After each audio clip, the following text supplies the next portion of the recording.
The Russian Orthodox Church is one of the clear and loud voices of pro-war propaganda. The Ukrainian Church blames the Patriarch for supporting the war. If not for the personal protection of the controversial Hungarian Prime Minister Viktor Orban, international sanctions were almost imposed on Patriarch Kirill. Pope Francis tried to reason with his Russian Orthodox counterpart, but to no avail. He ended up calling Kirill a Putin's altar boy after talking to him in Zoom and listening for the Patriarch reading all key propaganda points from a piece of paper. So, can we safely assume that the Russian Orthodox Church is and has always been a pro-Ukraine war propaganda machine? Well, not exactly. I have three main objections to it, and I hope you will not disappoint me in the comments, like always. First, at least until the full-scale invasion in 2022, the Russian Orthodox Church has never been anti-Ukraine. After the collapse of the Soviet Union, the ambitious Metropolitan Filaret, after losing his bid to become a patriarch, directed all his energy to develop the independence of the Ukrainian Orthodox Church. See a video about Filaret on my channel. Despite her autonomy, the church remained within the Moscow Patriarchate, and her leader, the Metropolitan of Kiev, has been a permanent member of the Holy Synod of the Russian Orthodox Church. For the Moscow Patriarchate and Kirill personally, the Ukrainian Church has been a good compromise solution to still influence the faithful in a big independent country and claim them as their own. The annexation of Crimea in 2014 broke this relationship into pieces.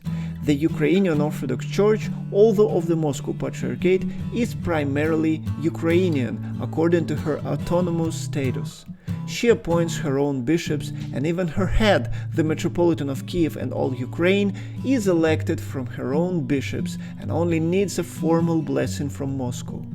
Once the Crimean Eparchy found itself on the territory that Russia recognized as her own, the Ukrainian Orthodox Church started distancing from Moscow, and the Kievan Metropolitan stopped participating in the Holy Synod. Eventually, in 2022, after the war began, the Moscow Patriarchate declared the integration of the Crimean Eparchy into the Russian Orthodox Church. Up until 2022, when Patriarch Kirill gave up his ambitions to the point of echoing and supporting the pro-war propaganda, he was not particularly happy with all the havoc and imbalance that the Russian aggression into Ukraine caused. He did not attend the official ceremony of accepting Crimea into the Russian Federation, neither the ceremony of accepting the new territories in 2023. Allegedly, he was sick with coronavirus. The second objection. The story of the Church catching up with the Russian foreign policy is just another example of the limited political influence of the Russian Orthodox Church. I have repeatedly said on this channel that first, her political influence has fluctuated over time even during Putin's presidency, and second, that currently she is most influential in the spheres of religion, with a concession to Islam, and traditional family values. When it comes to politics, especially foreign policy, the Church has little to no say, and the role of the Patriarch and his key bishops is to react to what is already happening with some sort of ideological support in a Christian context. The chain of events in February-March of 2022 provides evidence to this. When the war just started, the Patriarch did not have much to say. He had to react, but probably had no clear idea, much less an instruction about what to make of the situation. In his first speeches, addresses and sermons, he called for peace, help in the suffering, and prayers.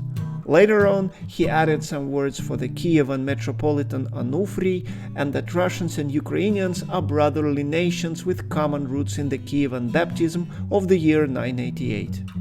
Only by March did he, and allegedly his advisors, come up with the line that these two brotherly nations are dragged into war by the evil West and its satanic values, the clear marker of which is a gay pride parade. The third, and probably the most important argument, that the Russian Orthodox Church is not necessarily pro-war, has to do with the understanding of what the Church is.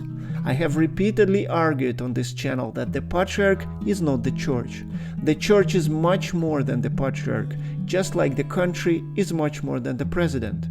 Is the Patriarch important, both symbolically and practically? Absolutely. Yet still, reducing the Church to just her leadership, no matter how powerful and charismatic, is unfair to all the groups of people and individuals that identify with the Church. Despite the complex and multi-layered system of the clergy, we only tend to focus on what the several lead figures have to say, ignoring thus hundreds of priests persecuted for their anti-war position, millions of lay people who have all sorts of different political opinions and worldviews, and the 1,000-year history of the Church and her complex and uneasy relationships with the state.